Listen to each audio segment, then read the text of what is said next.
But I like that, I like that. My name is Addison James, I'm the principal of Cal High School. And I really wish to express my gratitude for the opportunity to share with you tonight. I don't see you as somebody I'm just presenting to. I see you as someone I could dialogue with. So, even though I'm presenting and you're not saying anything, I'm hoping that at the end when you ask the questions, I can continue to share. I think tonight's event is a significant one. I think it's a significant step because we are making I would call a national effort to provide a voice for the community through dialogue. To look at something that all of us need to accept, we don't have to like. And we are talking about the high incidence of crime and antisocial behavior in our society that mainly perpetrated by our youth. I also want to applaud the organizers of the Say a Prayer for My Country group or organization for the insightful planning and the idea to put on a function like this one. From my vantage point as a school principal, and more significantly as a leader, one of the leaders of the faith-based community, I share the same passion and concern. And I would like to arrest this scourge that seems to menace our society again and again. But I can't do it alone. And that is why I'm glad I'm here tonight, because I believe there is a common thread that goes through all of us that want to see an end to it. So tonight, based on the theme, I want to suggest or to submit the concept that mentoring, and I guess I'll have to defend this time permitting, I want to submit the concept tonight that mentoring is probably the most effective antidote against the vicious crimes of youth violence. I want to go over that again. I want to submit tonight that mentoring is the most effective antidote against the vicious crimes of youth violence that is in our society. Now, this does not mean other things can be done. Just proposing that mentoring is probably the most effective. Anyway, just before I get into that, I want us to understand where we are. We have the stories of fightings and shootings and killings in St. Kitts, ain't so? That's right. And they are not only shocking, but newsworthy. In other words, the news make almost glorified. So if you ask me, violence is glorified in the news media. You don't have to agree with me here. But it's not only in St. Kitts. A recent study on Caribbean youth conducted by a former World Bank economist by the name of J.A.D. Shabern. It revealed that youth were the main perpetrators and victims of delinquency, crime, and violence.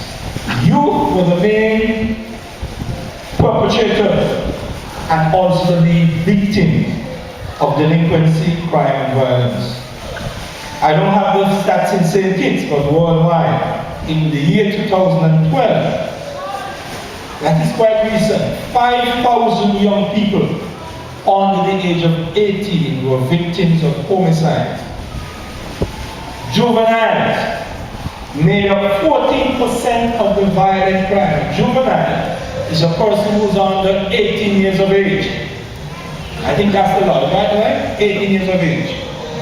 And they made up 14% of the violent crimes in towns and villages, and the average of 70,000 youth are incarcerated. You know what that does? Daily diminishing the future of our young people worldwide and stigmatizing them when it comes to probably education and employment. In other words, sometimes when they leave incarceration, they can't function in society properly and they have to continue their cycle. So we ask the question tonight, how do we break the cycle? And my answer is tonight that we have to address violence in a way that causes what I call lasting change. In other words, we have to address it in such a way that it's not just for a month or a year, but it's for a lifetime. We need to protect our youth from violent crime and to deter them from violent activities.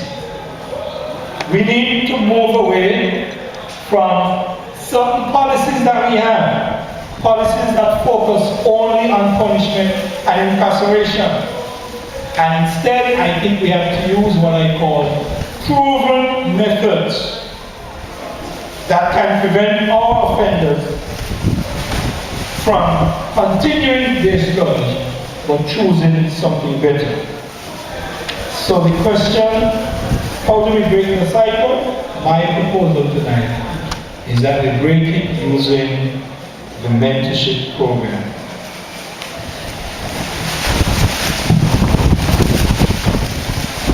That's what we do. Hey, what you doing?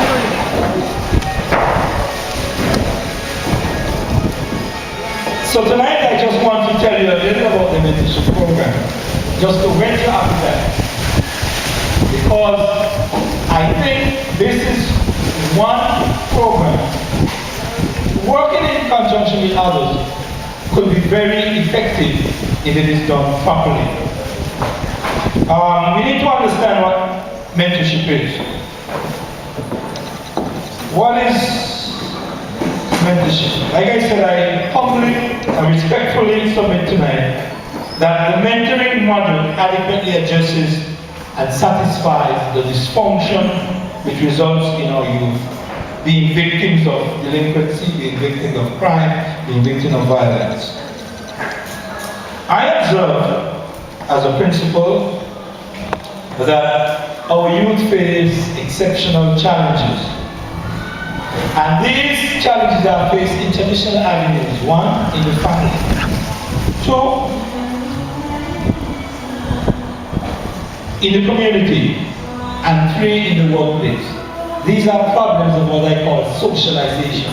So our youth are experiencing challenges with socialization in the family, in the community, and in the workplace. And there are numerous studies that have been done worldwide that suggest that the biggest contribution to athletes' youth is the lack of a strong relationship with an adult who is caring while growing up. I want to go over that again. One of the major problems that studies have shown causes at-risk youth is the lack of a caring adult in the development of that youth.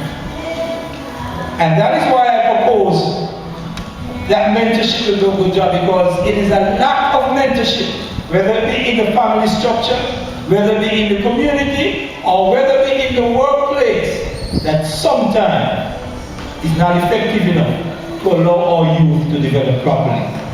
You heard Ms. Ratton speak about the family structure. It lacks the kind of mentorship that helps develop the children properly. This doesn't speak for all, but just for some. The community lacks the right models that would help our youth to develop properly. Look at the models who our youth choose. No man laughter. Probably only people who are rich. Probably only people who are famous. Do they look to the person who is Christianized, Do they look to the person who is one who could be what I call accepting, being content with the little he or she has? And that's the problem. We need mentors who will guide our youth around. So, to address our situation, we need to find the programs that are able to impact our youth and impact such a way that they develop as holistic individuals. They grow up socially, they grow up educationally, and they develop into profitable young people who will make a difference in our society. So mentorship is what I suggest. What is mentorship? It is a relationship that is developed over a prolonged period of time between two or more people, where the older or an older, caring, more experienced individual provides help to a younger person as he or she goes through life. I want to go over that again. What I'm proposing tonight is this: a relationship over a prolonged period of time. It's no set time, but I'm going to suggest something tonight. So it's a relationship over a prolonged period of time between two or more people, where an older, caring, more experienced individual provides help to the younger person as he or she goes through life. So that's what the mentorship is. And the research indicates that if gang members are the ones responsible for the disproportionate share of the offenses, and if the result, the record says that gang members continue to have a significant adverse impact on youth, families, and communities, then we need to look at the risk factor that lead the gangs to this involvement. And one of the great risk factors is the fact that they don't have an adult, a caring adult, who is willing to work with them over a long period of time to provide the help that they need, the help socially, the help economically, the help educationally, so that they could fit into a society that calls for this. I submit that mentoring is one of the most commonly used strategies to prevent our youth from engaging in this activity. How does it work? I want to take my seat so we could hear the others. What are the goals of this mentoring program? The goals specifically is to prevent delinquency and violence by doing the following. What does mentorship seek to do? Mentorship seek to offer the at-risk youth the core services that will fill their adolescent developmental needs. And they would fill it in the context of what I call positive pro-social peer group. Because it is shown that persons who are delinquent are persons who develop in a peer group, but not pro-social peer group. They develop in an anti-social peer group, and that is why they behave deviantly. If a young person develops in a pro-social peer group, they will behave in an acceptable way and stay away from deviancy. Then it is a multimodal model that gives you certain things that you need. For example, what I say, mentorship provides services that include life skills, psychological development, educational training, mental health counseling, job placement, community services projects, things like structured after-school programs or recreational programs, artistic and cultural enhancing activities. And if mentorship could provide these, then our young people guided with these activities would become not a menace, but an assistant to society. And I want to emphasize mentorship has to do with a long-term relationship. If we want to go into the program, we have to go into the long term. My recommendation is 2 years. Why? If somebody is behaving antisocially, then 6 months can allow them to behave the way you should.